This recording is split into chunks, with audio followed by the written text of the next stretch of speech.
This is a portrait of King Leopold II when he was just a wee lad. But this portrait is somewhat inaccurate, because the artist who did this forgot to put the devil horns on her. So I'm going to do that. I'm going to draw the devil horns on him. Texture. There we go. Brush size. Here we go, the devil horns. See that? Devil horns.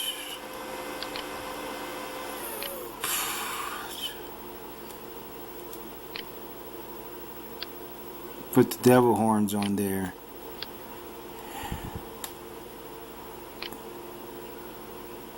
The devil horns. Might as well give him a tail too, so let's give him a tail. Let's give King Leopold II a tail. Because that's what he was. He was the devil. Here we go. There's a tail right there. The devil tail. Sorry for the poor drawing. This is impromptu. There we go. There's an accurate portrait of King Leopold II. You read the title. You know what this is about. It's about remembering a monster. King Leopold II. If there is a hell, I hope he's burning in it. But I don't believe that there is a hell. But I'm like, but he deserves, eternal torment. Not just him, but his descendants also deserve a painful and excruciating fate. And Belgium, all the things King Leopold has built, monuments that are still standing today in Belgium, like the African Museum, the African Museum in Belgium, all the statues of King Leopold, and they need to be destroyed by Scud missiles and so forth. Now, when I'll talk about King Leopold II and what he did to the people of the Congo, people are going to look at it like, oh, it's ancient history, that's how things were. I'm like, bullshit.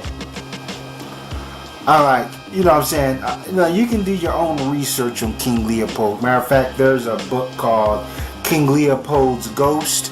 There's also a document. There's a bunch of documentaries on YouTube, so. But, the nucleus of my argument is, why do we recognize Adolf Hitler as this, demon of yore, and why not King Leopold? I'm like, most people don't know who King Leopold II is. They have to do their research. They're not going to teach you this in school and so forth. Why is Adolf Hitler looked at as such a monster? The King Leopold has been recorded for the deaths of 15 million people in the Congo. And this wasn't, it wasn't like there was a big time gap between King Leopold's reign and Adolf Hitler. I'm like, King Leopold, he was hustling and bustling. They was in the Congo to get rubber from the sap trees and so forth, along other things like ivory and gold and what else other. Hell, the Congo jungle built, the whole entire Belgian empire. Belgium was young, they wanted to gain power and whatever and be wealthy. And yet, what do? Yeah, go to the black man, because that's what it's all about. It's not about superiority and inferiority. It's about wealth. It's about money. That's what it boils down to. And this guy was atrocious. I'm like, King Leopold was trifling. I'm like, the dude was a devil. And until this day, if you go to Belgium, they still have statues of this guy, and people honoring him. big, tall statues that you have to look at them from a frog's view and so forth. Like, could you imagine going to Germany and seeing statues of Adolf Hitler? And then people say, well, Adolf Hitler is such a bad guy, you know what I'm saying? He killed all these people, and so forth. You know what I'm saying? That's why they won't honor him, or honor him publicly. But when it comes to white people, King Leopold or whatever, that committed all types of heinous and brutal acts against the darker nations, they'll say, oh, well, yeah, but look at the good he's done and so forth. Like there's an equilibrium there. Like there's a balance. I'm like, no. I'm like, the only reason King Leopold would be considered great by his own people is because of the things he's done in the Congo and extracting that wealth. Hence, if King Leopold was just a dude who wanted to, just do things the proper way, the right way, the Christian way, so forth, because they were all Christians back then. We are now, but not trying to put atheism. But they'll probably deem him a failure. You know what I mean? They liked him so much because of the wealth. Hence, while us black people in 1965 was free, and so forth, as free as we can be. You know what I'm saying? People in the Congo was going through hardcore slavery. They were getting lashes and whips. They were being oppressed. Congo was in a police state. You know what I'm saying? People can't even move and maneuver in their own fucking country, of their own land, of their own ancestors. I'm like, this is it is completely appalling. And now, white people will put the camera on the Congo and say, look how messed up these people are. They're killing each other in the Congo jungle. But hence, they won't go back and tell you about King Leopold and what these European nations have done. Hence, that's why in my video, Power of Propaganda, I talked about, how I will never trust the Europeans when they talk about these evil African dictators and so forth, or these bad guys, but they won't even acknowledge their own about what they did, and they'll say, oh, that's the past, that's the past. Well, hence, if you have children had abusive parents, and they grew up with, in dysfunctional family and so forth, and then you let these children out, in the world, and they may, become criminals, be prostitutes, drug addicts, and so forth, and they say, well, I had a fucked up childhood. Now, somebody can say that, hey, well, you're not under the tutelage of your parents anymore, your daddy's not hitting you anymore, but still, the damage is already done. Just like in Congo, and still, if there's still wealth in Congo, you think the white man left it alone. Now, the French is in the Congo trying to get the uranium out of there, for their nuclear weapons and so forth. So while the white man has not left the Congo alone, so white people don't forget about wealth. Hence, also with the wealth white people extracted in the past, where do you think that wealth goes? When you deal with kings and monarchs and so forth, wealth is like energy; it's only recycled and so forth. So hence, the people of Belgium, the higher ups, the upper echelon and so forth, they're still living high off the hog, off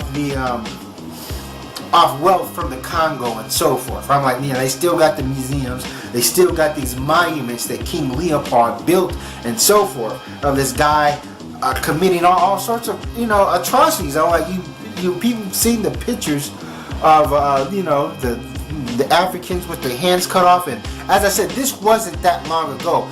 I'm like, there's, you can see King Leopold II is captured on film. So when he was doing his reign of terror, they had the silent movies, and movies was already invented, photographs has been invented, cars have already been invented. That's why he wanted that rubber for the cars and bicycles and so forth. So, I'm like, the human civilization was showing, or had,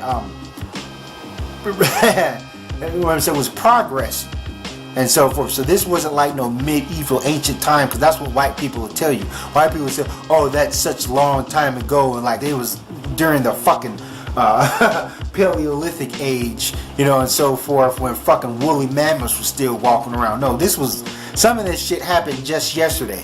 And as I said, the power doesn't deteriorate. They act like, you know, it goes away and it's a whole new day. I'm like, no. I'm saying it's passed down from generations to generations and so forth. So yeah, it's a bunch of fucking malarkey. And I just found out that one of King Leopold's estates, his mansions or whatever, a Russian billionaire just bought, you know, so one of King Leopold's, his family's biggest estates or whatever. Which is bullshit, because that money could have went to the people in the Congo. But you think they're not? No. Europeans, white people are some greedy fucking bastards. I'm like, that's, you know what I'm saying? There's no way you can sway. I'm like, they're greedy. You know, all that, you know what I'm saying? They just want more. It ain't that, you know, they're struggling. They need to gain this certain land for survival. No, it's not about grabbing this inch of land here and there. They want the whole pie. You know what I'm saying? They created these books that black people were inferior and so forth, the bell curve theory, you know what I'm saying, measuring our skulls, just so they can sleep at night to prove that they're non-human. Why didn't they do that with the Asian people or Native Americans? Pretty sure they probably thought they were superior, but white people went the extra length to try to convince themselves that we were animals and so forth, so they could keep exploiting us, because hence we were white people's biggest threats and so forth. And one thing that white people what really scared white people was the fact that we can learn their ways and be better at what they're doing than they. Hence, if you conquer an area, okay, you conquered, and then you force your religion and Christianity, but let some of those people that you've conquered that adapt your ways into the fold. Let them at your table to eat. If you say that they're inferior, let them prove themselves and say, okay, you conquered us, you know what I mean, let me go to your table and eat, and I can even tell you even other strategies and how you can conquer more. Let me share some of this wealth so we can build the empire together. No, it wasn't like that. No. You know what I'm saying? White people was like, oh no, you're inferior to us. We're not going to let you build your empire right next to us because we're afraid you're going to eventually take over, because that's what we do. You know what I mean? We'll learn their ways. This ain't saying that black people are superior. But hence, you know what I'm saying, they just simply don't want us, they leave us out. See, when white people conquer other white people, they may let these other white people they conquered into their fold and so forth. So hence you can't tell the difference between a Polish or a German and so forth. But when it comes to black people, you know what I'm saying, Aboriginals and the Native Americans, the Taino Indians, they push them to the side and so forth. And just recently, they let us into the fold and let us eat at that table. Hence, so we think and so forth. So I just wanted to break down this little history lesson and so forth. So thanks for watching, and now you know.